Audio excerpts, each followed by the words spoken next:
अब हम बात करते हैं इको की। इको ये होता है कि हार्ट का अल्ट्रासाउंड करना होता है और इससे हमें पता चल जाता है कि पेशेंट कार्डियोजेनिक शॉक में है कि नहीं है।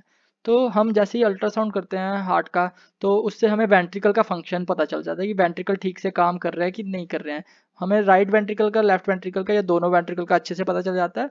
तो अगर वेंट्रिकल अच्छे से काम नहीं कर रहे होंगे तो वो ब्लड भी बाहर नहीं फेंक पाएंगे। तो अगर ब्लड बाहर नहीं फेंक पाएंगे तो उसकी वजह से क्या होता है कि एक इजेक्शन फ्रैक्शन होता है कि जितना ब्लड आया हार्ट में उसमें से कितना बाहर फेंका, उसे हम इजेक्शन फ्रैक्शन कहते हैं। तो अगर इंजेक्शन फ्रैक्शन अच्छी नहीं होगी तो इसका मतलब वेंट्रिकल अच्छे से काम नहीं कर पा रहे हैं, तो उसका पता चल जाता है। तो सपोज करो ये हमारा राइट वेंट्रिकल है, तो इसके साथ होता है लेफ्ट वेंट्रिकल। तो ये हमारा अगर सपोज करो ठीक से काम नहीं कर रहा है तो ये ब्लड अच्छे से बाहर नहीं फेंक पाएगा, तो इजेक्शन फ्रैक्शन कम हो जाएगी।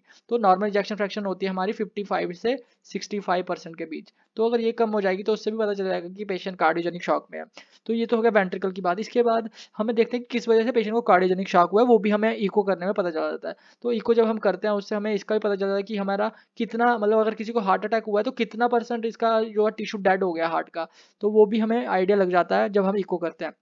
इसके अलावा कोई कॉम्प्लिकेशन तो नहीं होगी हार्ट अटैक की, क्योंकि हार्ट अटैक की कुछ कॉम्प्लिकेशन होती है। फॉर एग्जांपल कि क्या होता है कि कभी कभी ये वेंट्रिकल है, ये रप्चर कर जाता है, टूट जाता है और इसमें ब्लड बाहर आ जाता है। तो ये कॉम्प्लिकेशन है, ये भी पता चल जाती है हमें इको करते समय। दूसरा होता है कि जो वेल्व होते हैं इसकी कोई पैथोलॉजी तो नहीं है। ये सपोज करो ये मिट्रल वेल्व है, और यहाँ पे लेफ्ट एट्रिया होता है। लेफ्ट एट्रिया और लेफ्ट वेंट्रिकल में जो बीच में जो वेल्व होता है उसे मिट्रल वेल्व कहते हैं। तो ये वेल्व जो नॉर्मली ऐसे रहते हैं, अगर ये एट्रिया की तरफ चले जाए ऐसे करके, एट्रिया की तरफ से कहते हैं मिट्रल रिगर्जिटेशन। तो ये हमें पता चल जाती है, ये भी हमें इको में पता चल जाती है। खाली खाली मीटरल वेल्व नहीं, और भी वेल्व होते हैं उनका भी पता चल जाता है। फॉर एग्जांपल ट्राइकस्पिड अगर यहाँ जा रहा है तो उसे कहते हैं ट्राइकस्पिड रिगर्जिटेशन। वैसे यहाँ से लेफ्ट वेंट्रिकल से एओर्टा निकलता है, अगर एओर्टा का वेल्व वापिस वेंट्रिकल की तरफ आ रहा है उसे हम कहते हैं एओर्टिक रिगर्जिटेशन।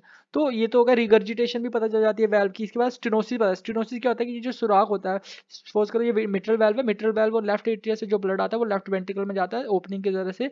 ये ओपनिंग छोटी पड़ जाती है, वो भी दिख जाता है हमें, जिसे हम कहते हैं मिट्रल स्टेनोसिस। ऐसे बाकी जगहों भी हो जाता है, जैसे यहाँ पे ट्राइकस्पिड स्टेनोसिस हो गया, यहाँ पे एओर्टिक स्टेनोसिस हो गया। तो वेल्व की पैथोलॉजी भी हमें इको पे पता चल जाती है।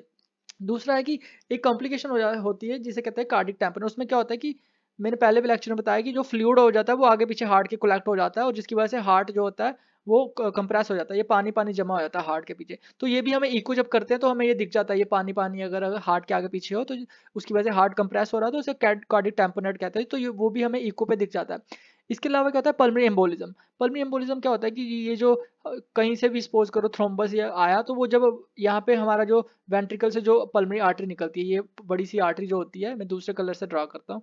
तो ये जो आर्टरी होती है ये वाली आर्टरी, पल्मोनरी आर्टरी, अगर किसी भी थ्रोम्बस जो नीचे से आया टांगों से आता है कभी कभी, तो वो क्या करता है इसको ब्लॉक कर देता है पल्मोनरी आर्टरी को। तो वो भी हमें इको के दौरान वो पता चल जाता है, पल्मोनरी आर्टरी का इम्बोलस पता चल जाता है। दूसरा होता है एओर्टिक सिंड्रोम, मींस ये जो एओर्टा निकल रहा है हमारा बाहर, यहाँ से जो एओर्टा बाहर निकल रहा है, एओर्टा एओर्टा एक्यूट, मतलब इसमें अगर कोई भी कट वगैरह लग गया हो या कोई अल्सर वगैरह हो या एनोरिज्म हो गया हो, तो एओर्टिक पैथोलॉजी भी हमें पता चल जाती है।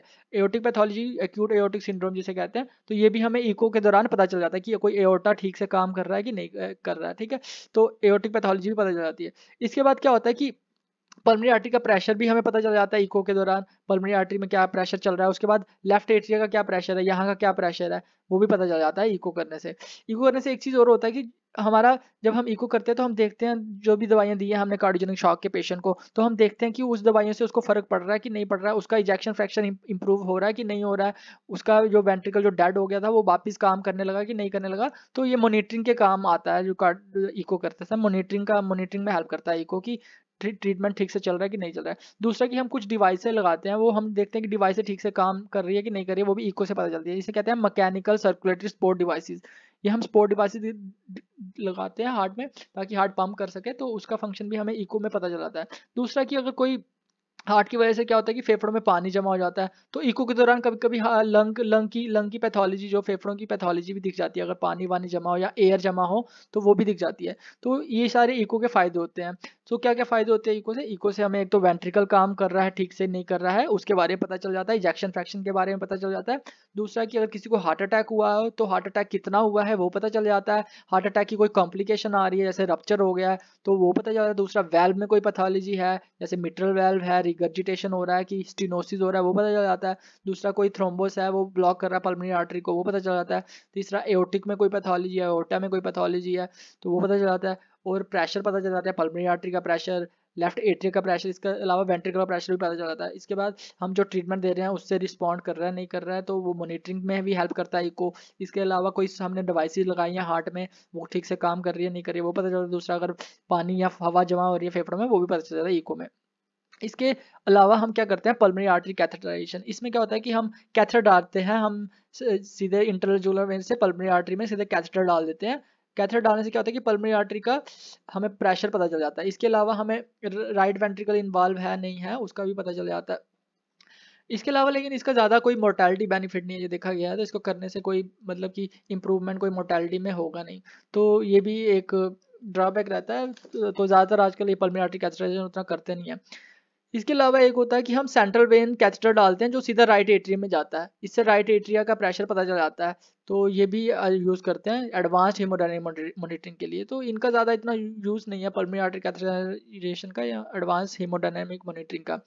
इसके अलावा एक होता है कि हम एंजियोग्राफी करते हैं। एंजियोग्राफी हमने तब करना होता है जब हमें लगता है कि ये पेशेंट को हार्ट अटैक हुआ, क्योंकि हमने उसमें कॉरोनरी वेसल ब्लॉक हो जाता है हार्ट अटैक में, तो कॉरोनरी की एनाटॉमी देखने के लिए हम करते हैं कॉरोनरी एंजियोग्राफी। इसमें क्या करते हैं कि हम फीमोरल आर्टरी से या फिर रेडियल आर्टरी से, जो हाथ के पास आर्टरी होती है उसे रेडियल आर्टरी कहते हैं, जो टांगों में जो होती है उसे हम कहते हैं, जो थाई के पास जो आर्टरी होती है उसे फीमोरल आर्टरी कहते हैं। तो यहाँ से हम कैथेटर डालते हैं, वो हार्ट में जाता है, फिर वो वेसल में जाता है, हार्ट की कॉर्नरीज में जाता है, और हम वहाँ देखते हैं कि कॉरोनरी कोई ब्लॉक तो नहीं है, तो जिसकी वजह से पेशेंट को हार्ट अटैक हुआ हो नहीं हुआ हो, तो उसके बारे में पता चला। दूसरा कि हार्ट, अगर किसी का कार्डियक अरेस्ट हुआ मीन्स हार्ट उसका रुक गया हो किसी वजह से, तो वो किस वजह से हुआ हो, तो वो देखने के लिए हम कॉरोनरी एंजियोग्राफी करते हैं, ताकि कोई हमें पता चल जाए कि कॉरोनरी कहीं ब्लॉक तो नहीं थी जिसकी वजह से पेशेंट को कार्डियक अरेस्ट हुआ हो।